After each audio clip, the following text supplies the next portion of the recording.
Bonsoir à vous, Jean-Louis Bourlange. Bonsoir, Jean-François. Ce journaliste tué, celui de BFM TV, ce caméraman de 32 ans, Frédéric Leclerc-Imhoff, dans la région de Louhansk. Est-ce à dire que l'armée russe n'épargne désormais plus personne? Je crois qu'il faudra qu'une enquête ait lieu. Ouais. Ça montre simplement que les journalistes prennent des risques pour nous informer et méritent vraiment d'être salués pour leur courage. Ce garçon de 32 ans qui couvrait une opération humanitaire. C'est là où on doit s'interroger sur le comportement des forces russes. Car c'était une opération humanitaire, ce n'était pas une opération de combat dans laquelle il a pris cet éclat d'obus mortel. Ça prouve une violence absolument considérable. Je crois qu'il faut... L'État français demande, le gouvernement demande une enquête administrative précise, complète. Il faut éclairer les conditions. Vous croyez qu'elle a des chances d'aboutir, cette enquête? Je ne sais pas. En tout cas, les Ukrainiens feront, j'en suis sûr, tout ce qu'il faut pour éclairer les conditions de ce drame terrible. Je crois, moi, vraiment, permettez-moi de dire que de rendre hommage à ce jeune journaliste, deuxième mission, d'après ce que j'ai compris, deuxième mission en Ukraine, et qui paye de sa vie le risque qu'il prend pour nous informer. Jean-Louis Bourlange, au vu des exactions de l'armée russe, de l'armée de Poutine, est-il encore admissible de discuter avec lui, comme l'ont encore fait récemment Emmanuel Macron et Olaf Scholz? Je crois qu'il ne s'agit pas, on peut discuter de l'opportunité de ce genre de discussion, mais de toute manière, nous savons bien les uns et les autres que nous n'avons pas les moyens de remplacer M. Poutine à la tête de la Russie. Et nous savons bien aussi qu'il faudra tôt ou tard, et ce sera hélas sans doute très tard, car cette guerre est partie pour durer, avec toutes les conséquences épouvantables qui s'y attachent, qu'il faudra tôt ou tard négocier avec les Russes. Donc, il ne faut pas se tromper. Nuremberg, ça n'a été possible que parce que d'abord, on avait liquidé Hitler, on avait occupé l'ensemble de l'Allemagne et que le Führer était mort.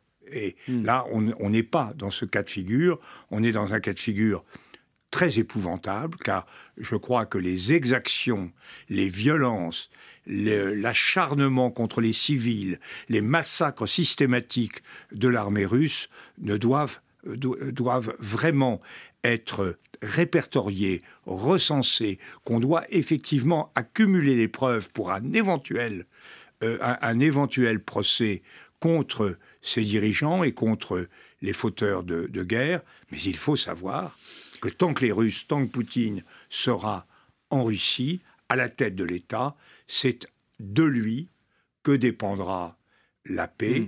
Et ce n'est pas encourageant, car nous voyons bien qu'il est totalement déterminé actuellement à ne faire aucun mouvement en direction de la paix. La France discute avec Poutine et en même temps augmente son appui, son soutien militaire à l'Ukraine, c'est ce qu'a dit Emmanuel Macron.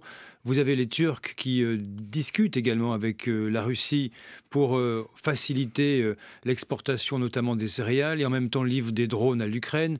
C'est ça la guerre, Jean-Louis Bourlange? Écoutez, les Turcs ont une attitude assez généralement bizarre en ce moment. Ils négocient avec tout le monde sur tout. Ça pose véritablement un problème. Ce qui est clair, c'est que nous devons tous nous mobiliser pour aider les Ukrainiens. Quand j'entends certains leaders politiques dire en France qu'il faut soutenir l'Ukraine moralement et ne pas lui fournir d'armes, je me dis que là, on est en pleine hypocrisie. C'est vraiment livrer la victime à son bourreau. Donc nous devons... Vous savez, le président Theodore Roosevelt, qui était un ancien président d'avant la Première Guerre mondiale, disait « il faut avoir un gros bâton et parler doucement ». C'est ce que nous faisons. Emmanuel Macron ne multiplie pas les rodomontades politiques contre Poutine, mais nous apportons à l'Ukraine, nous, les autres Européens, les Américains, nous apportons à l'Ukraine des armes en quantité très importante. Et c'est ça qu'il faut. L'Ukraine, vous savez, l'Ukraine a cru il y a quelques semaines que la partie pouvait être gagnée comme ça. Ben, c'est pas ainsi que ça se passe. Nous voyons bien sur quoi se sont repliés, sur quelle doctrine les Russes se sont pliés. Ils font la guerre comme ils l'ont toujours fait, à l'ancienne, comme on la faisait en 14. Foch disait l'artillerie conquiert, l'infanterie occupe. L'artillerie conquiert, ça veut dire l'artillerie détruit tout. L'écrasement. Et donc, il faut bien prendre conscience que l'Ukraine est un pays plus faible que la Russie, que l'Ukraine a besoin d'être soutenue, et c'est là où se mesure notre détermination. Jean-Louis Bourlange, les 27 sont réunis ce soir à Bruxelles pour tenter de se mettre d'accord sur l'embargo sur le pétrole russe, avec des réticences de la part de la Hongrie. Ce 6e paquet de sanctions, vous avez l'impression que ça peut faire plier Moscou ? Moi, je n'ai jamais cru que les sanctions en soi pouvaient faire plier qui que ce soit si elles n'étaient pas accompagnées d'un effort, effectivement, notamment d'un effort de soutien militaire, par exemple, à l'Ukraine. Mais les sanctions doivent être faites, doivent être menées. Elles posent un véritable problème à la Fédération de Russie et mais on a des difficultés. Pourquoi a-t-on des difficultés ? Parce que M. Orban est plutôt d'intelligence avec M. Poutine. Est-ce que nous pouvons, nous, les 440 millions d'Européens, accepter de nous voir dicter notre loi par un pays, un chef de gouvernement, 10 millions d'habitants Vous parlez de la Hongrie, hein ? Oui, je parle de la Hongrie. Oui. Non. Il est tout à fait normal qu'un État protège sa souveraineté.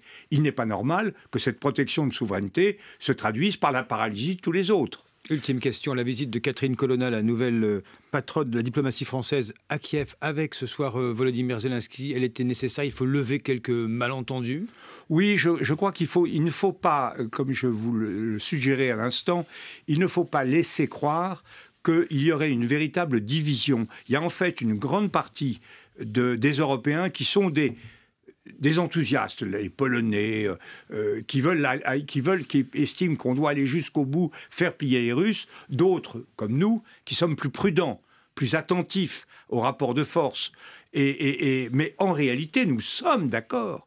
Les uns et les autres, je ne parle pas de la Hongrie là, mais les uns et les autres, nous sommes d'accord pour apporter le maximum d'aide aux Ukrainiens. Et c'est là-dessus qu'il faut s'entendre. Merci à vous, Jean-Louis Bourlange, président de la Commission des Affaires étrangères de l'Assemblée nationale et député MoDem des Hauts-de-Seine. Merci à vous d'avoir été l'invité du 18h50 France Info. Merci Jean-François Aquili.